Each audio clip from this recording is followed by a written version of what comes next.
Hi everybody, my name's Jillian. I'm the Assistant Director of Fitness and Wellness in Campus Recreation. So we know that physical activity is linked to well-being, and that still holds true even under the circumstances we're in right now. Physical activity obviously can help with physical health, but also promotes mental health, really good sleep habits, and just overall in general well-being and ability to focus, especially right now when sometimes it's hard or easy to get distracted. So staying physically fit, even if that means just going for small walks throughout your day or getting up and moving every once in a while, can definitely overall improve just general well-being. So the first thing to do when under physical distancing is to prepare a new routine. And that seems kind of silly, but what I would suggest doing is writing down your old routine on a piece of paper, whatever that looked like, taking a new sheet of paper right next to it and write down what your goals are for a new routine. So that might be wake up, go for a walk, have your breakfast, do an hour of work, take another break. Whatever's going to work for you is what's going to be best. But making sure that you schedule in activities that you want to do throughout the day and making time for them, just like making an appointment with yourself, is going to be really key. Finding new creative ways to engage in physical activity, especially ones that maybe are virtual, is definitely another option. So for instance, in campus recreation, we now have virtual group exercise. If you visit the campus rec webpage and click on group exercise, there's Zoom links, and each of the instructors who normally teach in person are actually teaching from their homes live. These sessions are also recorded, and the recordings will be uploaded to the website.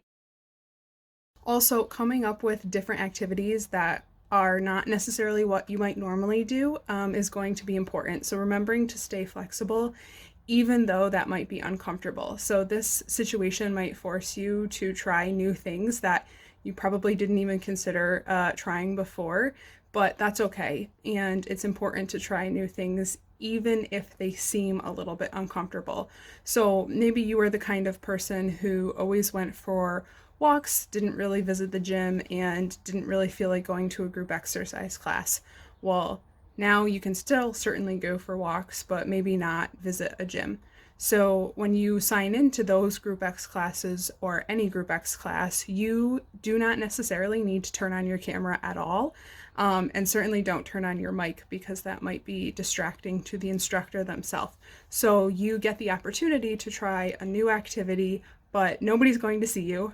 So you don't have to worry about what you look like or if you're doing it correctly or anything like that. And who knows, maybe you will really like it, and then when we all get back to normal, be able to do that in person or have that new skill. The staircase in your apartment building or maybe in your house that you used to think was just a way to get from point A to point B might become your new gym. Your living room floor might also become your new platform for dance or Zumba class. So making sure that you are staying creative.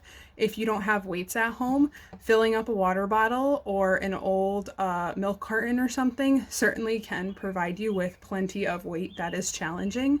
And actually the liquid will be even more challenging because that moves around. So you're going to have to use some stability in those muscles to hold on to it.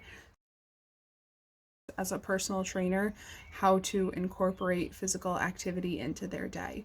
So setting a day schedule and writing it down is the first step. Writing it down, one, literally is something you can look back and see. And two, it's going to help you get organized, and getting organized is always the first step. So let's say it's wake up and take 10 minutes to do some stretches. That's a really great way to get a little bit of movement in the beginning of your day. It's a nice calming way to wake up, and then you can start your day. So have breakfast, have your coffee or tea or whatever you have in the morning, and then maybe you like small incremental steps throughout your day. So maybe that means doing 50 minutes of work sitting, setting a timer on your phone and really focusing for that 50 minutes. And then when that's over, get up for 10 minutes and do a walk, go do some body weight exercises, use one of the apps that you've downloaded, and try an activity that you've previously done before. Then setting a timer again, 50 minutes of work. At the end of that 50 minutes, get up for 10 minutes again, maybe do the same activity, maybe try a new one, and repeat this until lunchtime or maybe your next meal or when you finish work. Then maybe in the afternoon, extend your physical activity out a little bit more. Maybe do 45 minutes of work, 15 minutes of physical activity, or 2 hours of work if you need to sit and really focus for a long time, and then do a full hour of activity. And making sure that you hold yourself accountable for that, even though maybe you don't necessarily have to wake up and be somewhere the next day. That routine is definitely going to help your body physically, mentally, and it's going to make you feel good and be prepared for tomorrow to do the same thing that you did today. Finally, if you need help, just because you're physically separated from your friends or your family members doesn't mean you can't do this with them. Having a buddy to hold you accountable is going to help tremendously in these kinds of situations. One way UAlbany can support its students and its community during this is certainly providing opportunity virtually for physical activity, but also making sure that we are just in general there on social media platforms, on email platforms, and throughout our other ways of communication across the campus. You're not alone in this. Physical distancing does not mean you are socially disconnected. There are some really great resources outside of UAlbany as well. Certainly, an easy Google search can tell you about virtual classes beyond just the ones that we are providing in rec, of local yoga studios. Some gyms are recording their Group X classes and then putting them online that you can do. But there's also some really great apps. So I highly recommend going into your app store and typing in an activity that maybe you used to do and then one that's new to you. So for instance, if you have always done yoga and gone to yoga class, type in free yoga app, download one, see if you like it. And that way you don't have to necessarily do the thinking in order to do the activity. The app will guide you. And then maybe an activity that you've never done before. So if you have never done some kind of martial arts, but you've always wanted to try it, type that in into your free app store and see what's available to you, and then try something new. In addition to apps, there's plenty of websites that have some really great workouts to them as well.